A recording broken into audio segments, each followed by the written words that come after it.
Hi, it's Carrie again. I know I just put up one of my video diaries about 2 days ago when I was in the hospital, but I wanted to do another one today because today is 1 week since my surgery, so I thought that that was kind of an important time marker.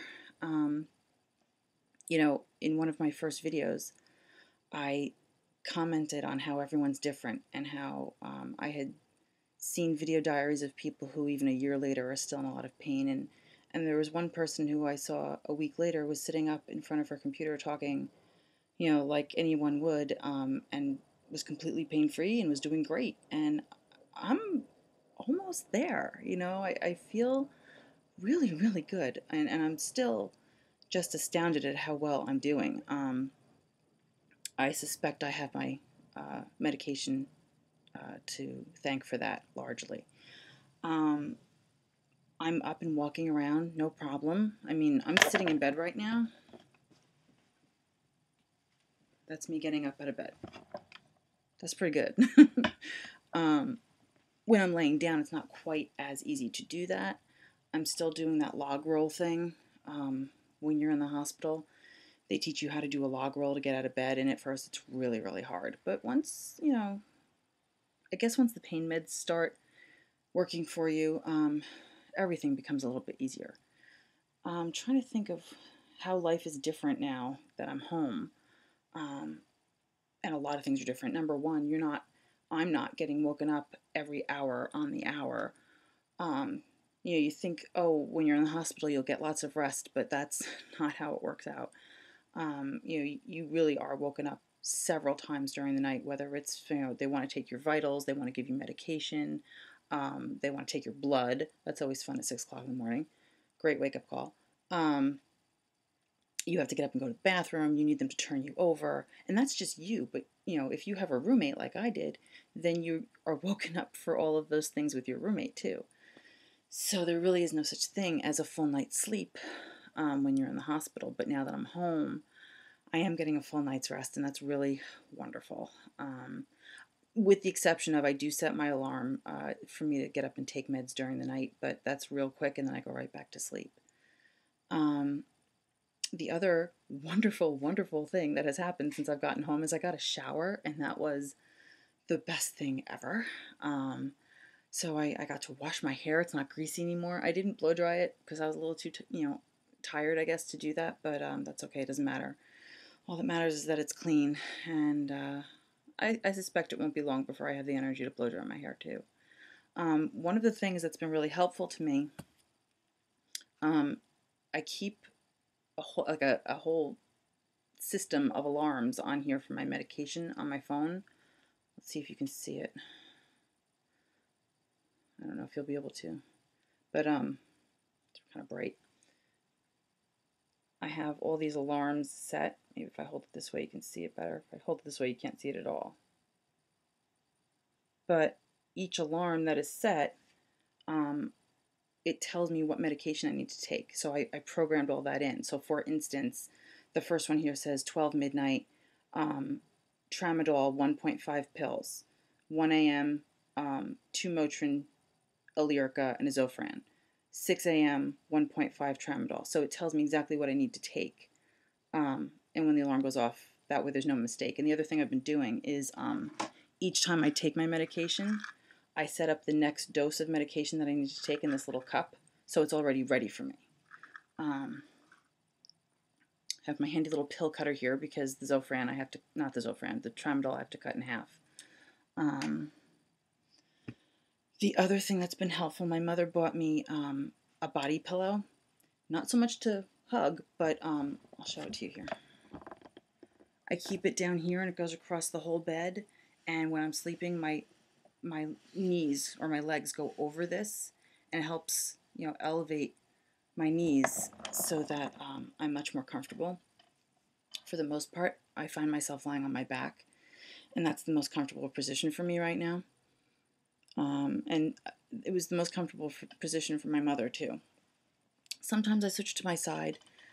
This does get kind of in the way when I'm trying to switch over to my side, but for the most part, I'm more comfortable on my back anyway. What else? This screen is flashing, and I don't know if you can see that, and I have absolutely no idea what is flashing that's making that flash, but oh well, it's a little distracting. I have in my bed, I bought this little basket, and it's nice and soft. It's like a, I don't know what it's made out of, but it's soft. And I put all my remotes in it, so my remotes aren't flying off the bed, or, you know, I'm not losing them in the bed. And of course I have these things that I was singing the praises of here. And I bought, my sister thinks I'm silly, but I bought one of these tiny little garbage cans for my nightstand, just for little things like tissues and, you know, Q-tips, candy wrappers, gum wrappers, things like that, that otherwise they would be all over my nightstand, and I hate that. So I got a little receptacle for them. Very cute. I've been having a lot of problems with restless leg syndrome. A lot of problems. I had that issue even before I went into surgery, and I kind of knew that it was going to be an issue after surgery. So I asked my doctor to prescribe Requip for me, and it works. It really does work. But what I've noticed is after surgery, it's gotten a lot worse. It's not just my legs that are, you know, moving. When my legs do move, they don't just go like this. They kick really hard. And a couple of times, this is really bizarre. A couple of times, it's moved to my arms and my hands. Like I'll be in the middle of the night. Sometimes I have my hands like this, you know, and all of a sudden my hand will go, like you just shoot out from me, and I'll wake up and look up, and I'm like, what is my hand doing up there? So it's gotten a lot worse. And when I spoke to the doctor about it, he asked me if I was taking Lyrica. And I said yes. And so he said he thinks that it could be the Lyrica that's actually making it worse. So he wants to wean me off of that. And I was actually really happy to hear that, because both of us kind of feel like the Lyrica isn't doing me too much good. And I think I've mentioned it before that I've heard that it causes you to gain weight, and I really don't want that. And if it's making my restless leg syndrome worse, then yeah, let's get rid of it. So you can't stop taking it all of a sudden. You have to wean yourself off of it. So I'm in the process of doing that, and I got my Requip, and hopefully those problems won't be so bad anymore. But overall, I mean, for 1 week out of surgery, I can't believe how well I'm doing. I can't say I don't have pain. I do, but it's completely manageable and tolerable with the medication. Right now, I'm about 20 minutes away from my next dose of tramadol, and I can tell it's, you know, my back is really starting to hurt a little bit. There have been a couple of times where I've kind of turned a certain way or bent too far, and I knew it. You know, I said, oh, I should really be more careful. I shouldn't do that again. Because you can feel it doesn't want to give past that point, because the whole point is those two vertebrae have to be all connected. It's almost like three pieces: the vertebrae, the disc, the vertebrae. And that's a lot of space. I'm guessing it's going to be like maybe that much space in your back that's not supposed to bend. And I figured since it's way at the bottom of my spine, you're not bending down there too much anyway, but perhaps I underestimated that. But I've honestly been able to dress myself. My friends gave me these. Let's see if I can get them off. Yeah. Okay. My friends gave me these cute little footies, and they have treads on the bottom of them. These are perfect. My friend found them at Rite Aid. I told her to get me some more of these. Another friend of mine gave me something very similar. They're longer socks. They're kind of chenille, very soft. I think they're actually supposed to soften your skin a little bit. And they have like a little rubbery dots on the bottom. These are great because I have a lot of hardwood floors in my house. I can't put this on bad. And I'm always afraid of falling, especially on the stairs. The stairs are hardwood, and I'm always worried about falling on there, so I'm always holding onto the banister with two hands like this. But with the treads, I feel much safer, so that's a really good thing to have. They're not hooked up right now, but one of the other video diaries that I watched suggested these things. It's actually a remote control for the lamps in your room. And so I had it hooked up, and then when I came home, we were having trouble with it, so we just unplugged it. But I think I'm going to give it another try, because the way my lamp is, I have to actually, if I'm in bed sleeping, I have to like twist over to turn it on and turn it off. This would be a lot easier. And just literally, you just press a button and it turns it on or it turns it off. And that's really handy to have as well. And that goes in my little basket here with my remote controls. Let's see. Like I said, I took a shower. I had bought a shower stool, which I think is actually a really good idea, but I have to tell you, I didn't use it. I didn't even need to use it. That doesn't mean I won't need to use it in the future. So I'm just going to keep it handy there in the bathroom. Because I think sometimes if, depending on when you take that shower, if I take my tramadol and then I go to take a shower, I might not be able to stand the whole time. So that might come in real handy. Trying to think what else. My grabbers I've only used a few times, but they have come in handy. I'm glad I have them. And I've been able to go up and down stairs. I've gone downstairs and made myself something to eat already. I'm not so dependent on other people as I thought I would be. I will say that the tramadol knocks me out and I spend a lot of time sleeping, which is fine because you do a lot of healing when you're sleeping. So when I'm on the tramadol, sometimes I need a little help just because either I'm a little nauseous or I'm just too out of it or too sleepy to do for myself. But that's really it. Of course, it's not like I feel like I go back to work next week or something. I'm not feeling that great.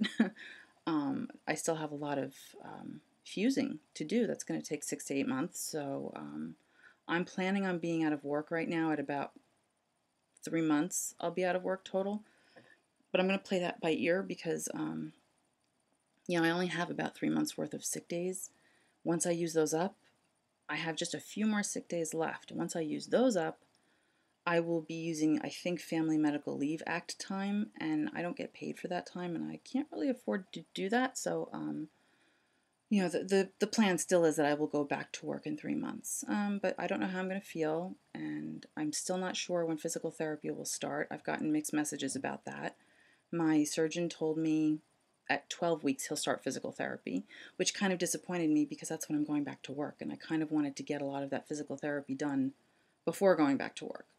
But then the physical therapist at the hospital said that I will probably be starting physical therapy at around 6 weeks.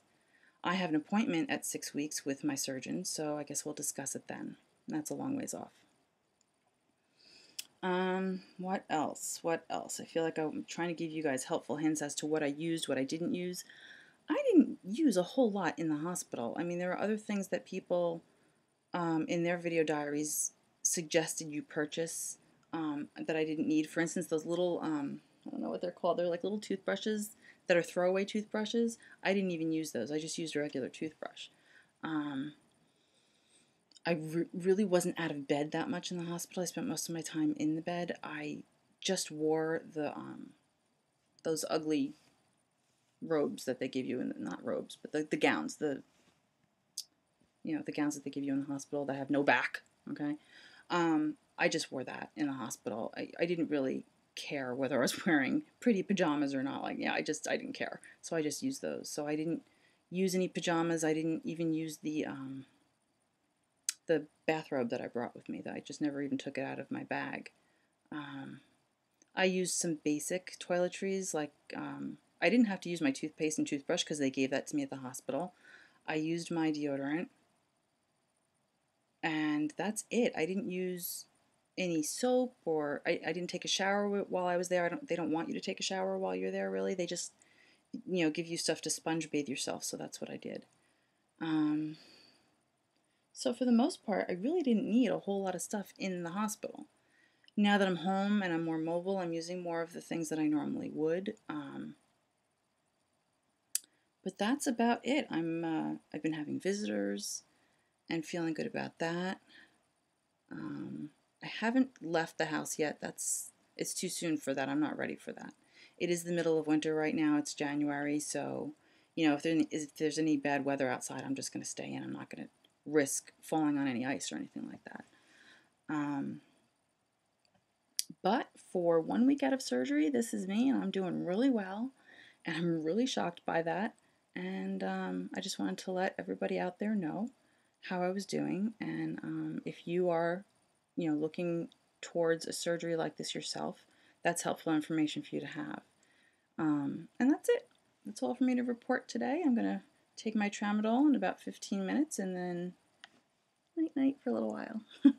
I'll talk to you later. Bye.